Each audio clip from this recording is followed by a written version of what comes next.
rangée d'adolescentes intégralement voilées. Elles psalmodient le Coran sous l'œil attentif de leur professeur. Dans cette madrasa ou école coranique, pas de mathématiques ni de littérature pour elles.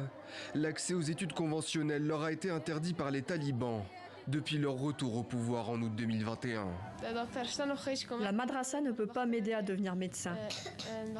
Malheureusement, les écoles sont fermées. Mais quand même, la madrasa est une bonne chose. C'est un bon endroit pour améliorer nos connaissances religieuses. Des madrasas vers lesquelles les Afghanes se replient par défaut mais surtout par dépit. Les talibans ont ordonné leur construction par centaines.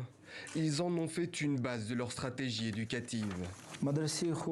C'est un fait connu que la politique de l'émirat islamique d'Afghanistan tourne autour des madrasas.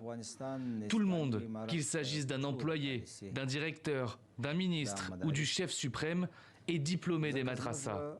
C'est pourquoi nous y concentrons nos efforts. Pour autant, les talibans l'assurent, s'ils ont interdit l'école aux Afghanes, ce n'est que temporaire. Ils invoquent la nécessité d'avoir des classes séparées avec les garçons et le port d'une tenue conforme à leur conception de l'islam. Des mesures pourtant déjà très répandues à travers le pays.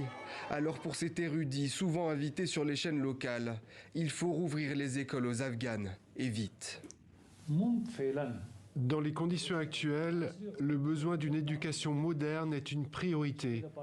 Des efforts doivent être faits en ce sens afin que le monde islamique ne soit pas laissé pour compte. Laisser tomber cette éducation revient à trahir la nation.